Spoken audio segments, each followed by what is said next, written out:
Olá! Hoje a gente continua a nossa análise de Josué, entrando no capítulo 11. Aqui a ação se desloca, né? Vai para o norte da Terra Prometida. E as vitórias de Israel no sul, bem, elas geram uma reação bem forte lá no norte. Uma reação em cadeia, pode-se dizer. O rei de Hazor, Jabim, ele não fica esperando para ver.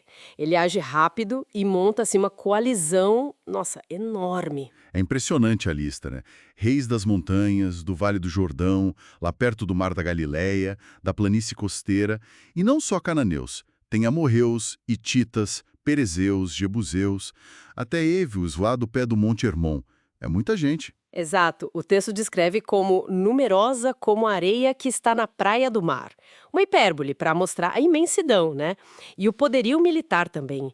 Muitos cavalos e carros de guerra, que era tipo a tecnologia de ponta da época. Todos reunidos lá nas águas de Merom.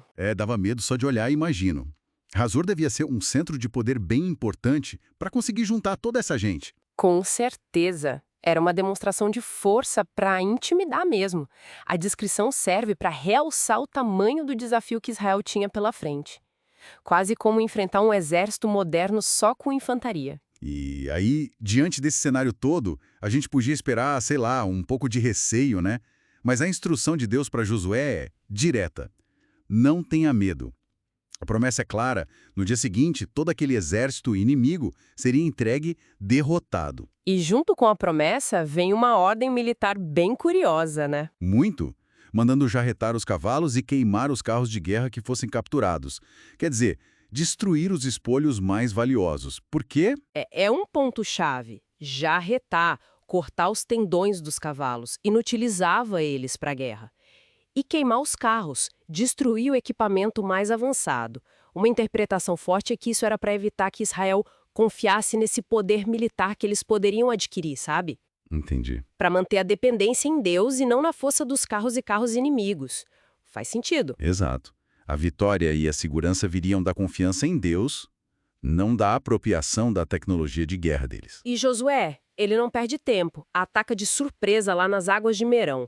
A vitória é descrita como total. E a perseguição vai longe, hein? Até Sidom, Misrefote Emai. O texto diz até não lhes deixar nem sequer um. Bem forte. E ele cumpre a ordem à risca, né?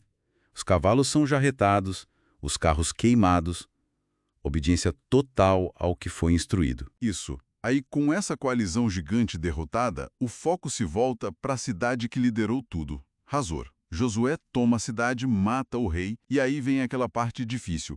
Executa todos os habitantes. Totalmente os destruíram, diz o texto. Sim, sem deixar a alma com vida. É uma linguagem bem dura. E tem um detalhe, Hazor é a única cidade fortificada que eles queimam nessa campanha do norte. As outras cidades dos reis aliados são tomadas, o pessoal é morto, mas as cidades em si não são incendiadas. Essa diferença é interessante. Talvez por Hazor ser a cabeça da coalizão, como o texto diz, destruir a cidade seria um golpe simbólico, né? Acabar com o centro do poder inimigo no norte. E reforça aquela ideia. O saque, os bens materiais, o gado, isso era para Israel. Mas as vidas dos inimigos, segundo a ordem que o texto atribui a Moisés, deveriam ser extintas. É uma distinção clara. E a narrativa sempre volta para esse ponto da obediência de Josué, né? Repete que ele fez tudo assim como o Senhor ordenara a Moisés, e como Moisés tinha passado para ele. Nada ficou para trás. Exatamente. E o resultado dessa obediência, segundo o capítulo, é a conquista de uma área enorme. Toda a região montanhosa, o Negueb no sul, a planície, o Vale do Jordão, do sul até o norte, no Vale do Líbano. Mas o texto também joga um balde de água fria em quem acha que foi tudo rápido. Diz que a guerra contra esses reis durou muito tempo. Ah, bom saber. Não foi uma campanha relâmpago, então. Foi um processo longo, apesar das vitórias decisivas.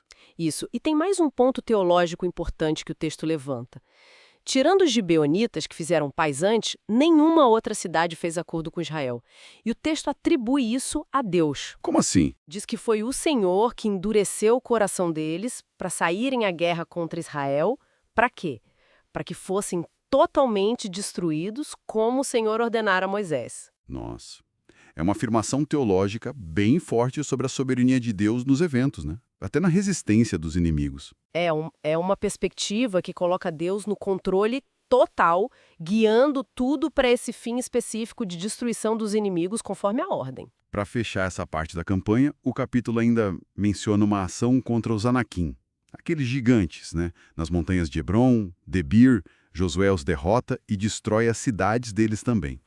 Sobram só alguns em cidades que depois seriam dos filisteus, tipo Gaza, Gate. Sim, como se fosse uma limpeza final na região montanhosa, central e sul, consolidando o controle.